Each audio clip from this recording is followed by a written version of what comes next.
Fellow agents, I'm David Rivas, and today I'm going to share with you a matter of significant importance. Since 2008, there's been a dramatic increase in the number of powered people, and we've been monitoring them. As we've observed, we've noticed a force that follows them, accompanied them, if you will. This effect amplifies their abilities, making their already impressive capabilities far more significant than we could have even imagined. Today, I'm going to share with you what we've learned. We're calling this the musical theme for the Avengers.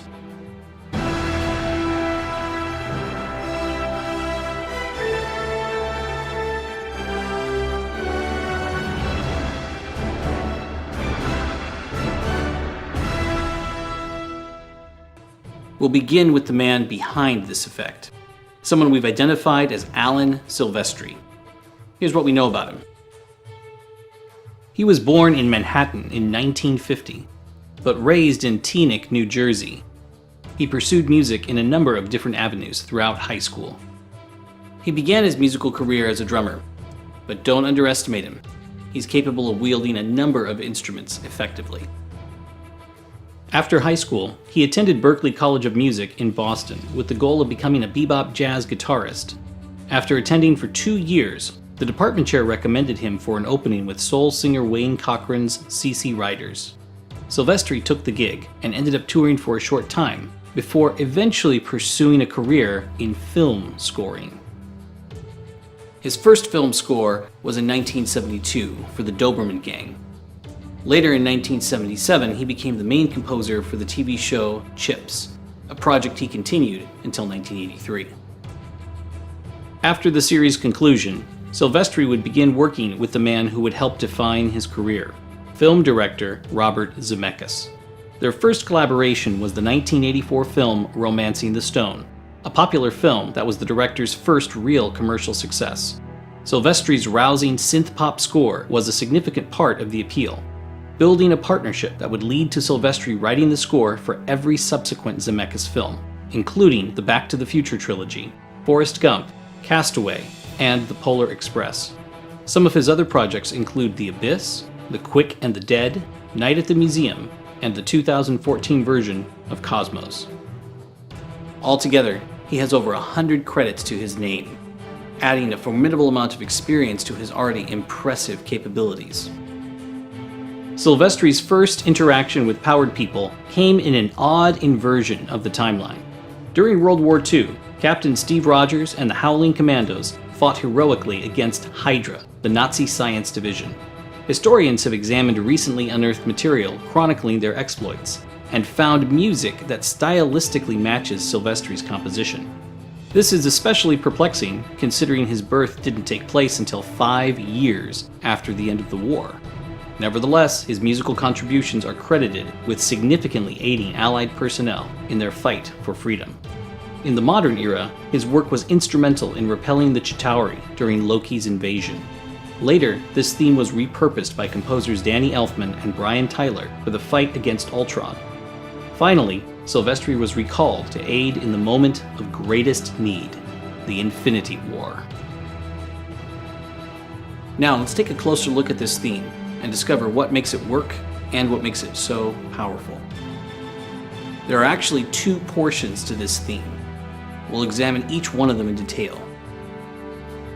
The first of these themes is most associated with preparation, coordination, and other types of assembling. It builds from a restrained entrance, moving up and down chromatically in a cyclical motion, making the energy feel like it's moving, but never gets too big. It first appeared just before Loki's first arrival on Earth, when S.H.I.E.L.D. agents were hurrying to evacuate their facility. Later, it heralded the arrival of Captain America and his team in Scotland to rescue Wanda Maximoff and Vision from the children of Thanos. The second, or B theme, occurs most often when something triumphant is happening on the field. Think of moments like when the Avengers finally coalesced in New York City, or when Thor arrived in Wakanda to save the day. This is the theme most closely associated with the Avengers, and the one that we'll take the most look at in detail. The beginning of this B theme features an ascending perfect fifth, one of the strongest intervals in Western music, one long associated with heroes from ancient times. It's only logical that Silvestri would use this to amplify the abilities of his protagonists. This piece is based around a minor scale, alternating between the natural and harmonic variants. This type of scale gives great potential for expression. It can be sad, angry, and as we see here, energetic, along with several more possibilities. It creates a certain darkness to the theme, which then brightens when movements to the major are simulated. The A theme begins in G minor, then modulates to begin the B theme in E minor. When you compare the movement of the melody with the supporting bass line, you see that they often move in opposite directions. This effect is called contrary motion, which allows for a powerful ascending harmonic resolution, matched with a descending melodic line to the root for a sense of finality. Throughout both sections of the theme, Silvestri primarily uses chords built in the minor scale pattern. However, in the B section, which is written in E minor, his third chord in the sequence is an A major, normally found in the parallel of E major. This chord should normally be dark, but the effect of making it major brightens it. It gives a sense of hope in the midst of a climactic struggle. Next, we move on to orchestration, or the types of instruments employed and how they're used. Silvestri pulls out all the stops here, using virtually every instrument in the orchestra. The most prevalent are the string and brass sections, although the percussion section is also significantly used.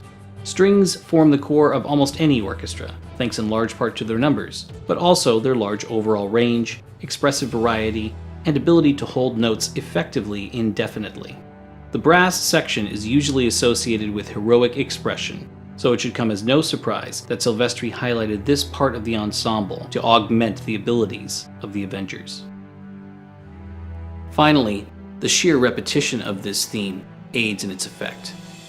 Every time the Avengers stand united, it appears, often more than once. And since it amplifies their powers, what follows are some of the most dramatic moments ever conceived, which are then recorded and shared, adding millions of repetitions per example. The theme itself is compact enough to be repeated several times in quick succession, each iteration becoming more and more powerful. If left unchecked, who knows just how massive it could become. This concludes your briefing on the Avengers theme. Now that you know this piece and its capabilities, you'll be better prepared to encounter it out in the world. Leave questions in the comments below. Subscribe to the YouTube channel for quick notifications about upcoming future briefings, and like the Facebook page for tactical updates. And remember our mission: keep exploring.